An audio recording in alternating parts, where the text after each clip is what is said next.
Hello friends, আপোনালোক সকলোকে পুনৰ স্বাগতম জনাইছো। আপোনালোকে চাই আছে মোৰ YouTube চেনেল 3D Advice। অসমীয়াৰ কেইটামান অতি প্ৰয়োজনীয় প্ৰশ্নোত্তৰলৈ পুনৰ আপোনালোকৰ ওচৰলৈ আহিছো। গতিকে দেৰি নকৰি মই মোৰ ভিডিঅ'টোলে আগবাঢ়িছো। প্ৰথম কোৱেশ্চন, তলৰ কোনগৰাকী পণ্ডিতৰ মতে অসমীয়া ভাষাটো মাগধী প্ৰাকৃতৰ পৰা সৃষ্টি হৈছে? ইয়াতে চাৰিটা অপচন দিয়া আছে। ৰাইট আনসাৰ হ'ব অপচন খ, ডক্টৰ বাণীকান্ত কাকতি। মই পিছৰটো কুৱেশ্যনলৈ গৈছোঁ। পিছৰ কুৱেশ্যনটো হৈছে 1000 বছৰ আগৰ বাংলা ভাষাৰ নমুনা শীৰ্ষক গ্ৰন্থ প্ৰকাশ কৰোঁতা ব্যক্তিজন হ'ল। চাৰিটা অপচন দিয়া আছে। কোনে এই গ্ৰন্থখন ৰচনা কৰিছিল? 1000 বছৰ আগৰ বাংলা ভাষাৰ নমুনা। ইয়াতে ৰাইট আনসাৰ হ'ব অপচন গ, হৰপ্ৰসাদ শাস্ত্ৰী। মই পিছৰটো কুৱেশ্যনলৈ গৈছোঁ। পিছৰ কুৱেশ্যনটো হৈছে অসমীয়া ভাষাত প্ৰৱেশ কৰা ৰুমাল, কাগজ, খিচমিচ আদি শব্দবোৰ মূলতঃ চাৰিটা অপচন দিয়া আছে। কোন ভাষাৰ পৰা আহিছে? ৰাইট আনসাৰ হ'ব অপচন ঘ, পাৰ্চী ভাষাৰ পৰা আহিছে। মই পিছৰটো কুৱেশ্যনলৈ গৈছোঁ। পিছৰ কুৱেশ্যনটো হৈছে অসমীয়া ভাষাত প্ৰৱেশ কৰা কাজিয়া, কলম, দোৱাত, হজম আদি শব্দবোৰ মূলতঃ চাৰিটা অপচন দিয়া আছে। কোন ভাষাৰ পৰা আহিছে? ৰাইট আনসাৰ হ'ব অপচন ঘ, আৰবী ভাষাৰ পৰা আহিছে। মই পিছৰটো কুৱেশ্যনলৈ গৈছোঁ। পিছৰ কুৱেশ্যনটো হৈছে a study on Kamrupi a dialect of Assamese গ্ৰন্থৰ প্ৰণেতা হ'ল। চাৰিটা অপচন দিয়া আছে। ৰাইট আনসাৰ হ'ব অপচন ক, ডক্টৰ উপেন্দ্ৰনাথ গোস্বামী। মই পিছৰটো কুৱেশ্যনলৈ গৈছোঁ। পিছৰ কুৱেশ্যনটো হৈছে তলৰ কোনটো নব্য ভাৰতীয় আৰ্য ভাষা ভাৰতৰ পূৰ্বী শাখাৰ অন্তৰ্গত? চাৰিটা অপচন দিয়া আছে। ৰাইট আনসাৰ হ'ব অপচন ঘ, মৈথিলী। মই পিছৰটো কুৱেশ্যনলৈ গৈছোঁ। পিছৰ কুৱেশ্যনটো হৈছে Assamese its formation and development কাৰ গ্ৰন্থ? চাৰিটা অপচন দিয়া আছে। ৰাইট আনসাৰ হ'ব অপচন গ, ডক্টৰ বাণীকান্ত কাকতিৰ। মই পিছৰটো কুৱেশ্যনলৈ গৈছোঁ। পিছৰ কুৱেশ্যনটো হৈছে পৃথিৱীৰ সৰ্ববৃহৎ ভাষাগোষ্ঠীটো হ'ল। চাৰিটা অপচন দিয়া আছে। ৰাইট আনসাৰ হ'ব অপচন ক, ইণ্ডো ইউৰোপীয় ভাষাগোষ্ঠী। মই পিছৰটো কুৱেশ্যনলৈ গৈছোঁ। পিছৰ কুৱেশ্যনটো হৈছে তলত উল্লেখিত কোনটো ভাষা দ্ৰাবিড় ভাষাবৰ্গৰ? চাৰিটা অপচন দিয়া আছে। গাৰো, ডিমাচা, মহগী আৰু তেলেগু। ইয়াতে ৰাইট আনসাৰ হ'ব অপচন ঘ, তেলেগু। মই পিছৰটো কুৱেশ্যনলৈ গৈছোঁ। পিছৰ কুৱেশ্যনটো হৈছে মধ্য ভাৰতীয় আৰ্য ভাষাৰ প্ৰধান স্তৰ কেইটা? ৰাইট আনসাৰ হ'ব অপচন 3, তিনিটা। কি হয়? প্ৰথম স্তৰত খ্ৰীষ্টপূৰ্ব 6ষ্ঠ শতিকাৰ পৰা খ্ৰীষ্টাব্দৰ প্ৰথম শতিকালৈ, দ্বিতীয় স্তৰত খ্ৰীষ্টাব্দৰ প্ৰথম শতিকাৰ পৰা 6ষ্ঠ শতিকালৈ আৰু তৃতীয় স্তৰত খ্ৰীষ্টাব্দৰ 6ষ্ঠ শতিকাৰ পৰা 10ম শতিকালৈ। মনত ৰাখিব।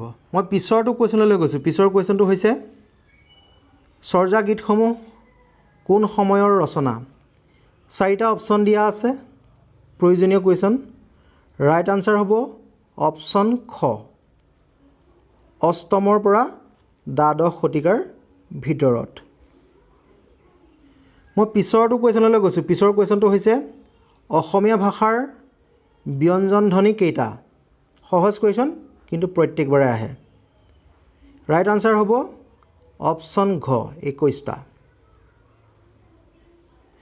মই পিছৰটো কুৱেশ্যনলৈ গৈছোঁ। পিছৰ কুৱেশ্যনটো হৈছে অসমীয়া ভাষাত বিশিষ্ট স্বৰধ্বনি কেইটা?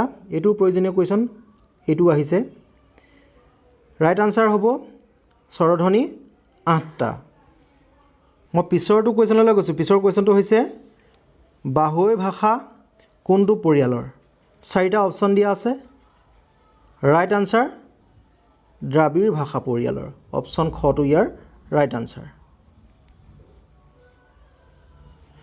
মই পিছৰটো কুৱেশ্যনলৈ গৈছোঁ পিছৰ কুৱেশ্যনটো হৈছে ৰসগোল্লা আৰু ভেজাল এই শব্দ দুটা কি ভাষাৰ পৰা অসমীয়া ভাষালৈ আহিছে ৰাইট আনসাৰ হ'ব অপশ্যন খ বাংলা ভাষাৰ পৰা মই পিছৰটো কুৱেশ্যনলৈ গৈছোঁ পিছৰ কুৱেশ্যনটো হৈছে অন্তঃপ্ৰাকৃত নিদৰ্শন হৈছে অন্তঃপ্ৰাকৃতৰ নিদৰ্শন হৈছে ৰাইট আনসাৰ হ'ব অপশ্যন ক সন্দেহ ৰাখক পিছৰ কুৱেশ্যনটোলৈ গৈছোঁ পিছৰ কুৱেশ্যনটো হৈছে ভাৰতীয় আৰ্য ভাষাৰ প্ৰথম স্তৰৰ ভাষাৰ নিদৰ্শন হৈছে চাৰিটা অপশ্যন দিয়া আছে ৰাইট আনসাৰ হ'ব অপশ্যন ঘ বৈদিক ভাষা আৰু সংস্কৃত ভাষা মই পিছৰটো কুৱেশ্যনলৈ গৈছোঁ পিছৰ কুৱেশ্যনটো হৈছে কীৰ্তিলতা গ্ৰন্থৰ ৰচক হ'ল চাৰিটা অপশ্যন দিয়া আছে ৰাইট আনসাৰ হ'ব অপশ্যন গ বিদ্যাপতি মই পিছৰটো কুৱেশ্যনলৈ গৈছোঁ পিছৰ কুৱেশ্যনটো হৈছে মধ্য ভাৰতীয় আৰ্য ভাষাৰ নিদৰ্শন হৈছে চাৰিটা অপশ্যন দিয়া আছে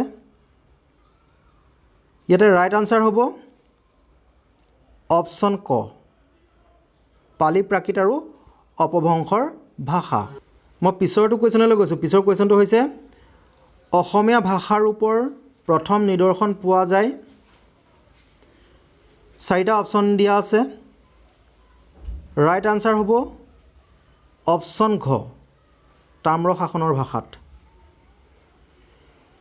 মই পিছৰটো কুৱেশ্যনলৈ গৈছোঁ পিছৰ কুৱেশ্যন হৈছে অসমীয়াত সচৰাচৰ ব্যৱহাৰ হোৱা মোলান পানী দাপোন ভাল গোহালি আজি উজুবাত আদি শব্দবোৰৰ হুবহু ৰূপত পোৱা যায় চাৰিটা অপশ্যন দিয়া আছে ক'ত পোৱা যায় ৰাইট আনসাৰ হ'ব অপশ্যন খ চৰ্যাপদত মই পিছৰটো কুৱেশ্যনলৈ গৈছোঁ পিছৰ কুৱেশ্যনটো হৈছে বেণী মাধৱ বৰুৱা এগৰাকী চাৰিটা অপশ্যন দিয়া আছে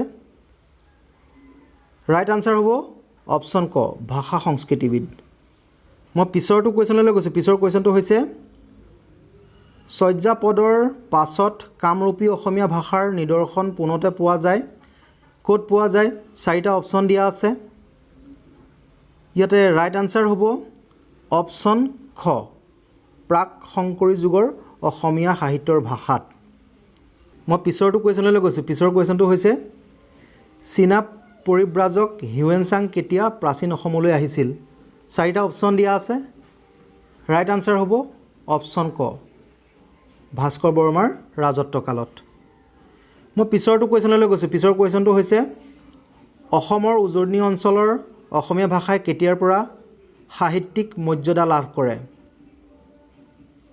ৰাইট আনসাৰ হ'ব অপশ্যন ক 17 শতিকাৰ দ্বিতীয় অৰ্ধৰ পৰা মই শেষৰটো কুৱেশ্যনলৈ গৈছোঁ শেষৰ কুৱেশ্যনটো হৈছে অসমীয়া বুৰঞ্জী সাহিত্যবোৰৰ ৰচনাৰ স্থান আছিল ক'ত অসমীয়া বুৰঞ্জীৰ সাহিত্যবোৰ ৰচনা কৰিছিল চাৰিটা অপশ্যন দিয়া আছে ৰাইট আনসাৰ হ'ব অপশ্যন ঘ আহোমৰ ৰাজসভাত আশা কৰিছোঁ আপোনালোকে মোৰ ভিডিঅ'টোৰ দ্বাৰা কিছু কথা জানিব পাৰিলে অতি প্ৰয়োজনীয় হয় পৰীক্ষাৰ বাবে যদি আপোনালোকে মোৰ এই ভিডিঅ'টো চাই ভাল পালে তেতিয়াহ'লে লাইক কৰিব কমেণ্ট কৰিব শ্বেয়াৰ কৰিব আৰু মোৰ চেনেলটোলৈ যদি আপোনালোক কোনো নতুনকৈ আহিছে তেন্তে চেনেলটি ছাবস্ক্ৰাইব কৰি থ'ব ধন্যবাদ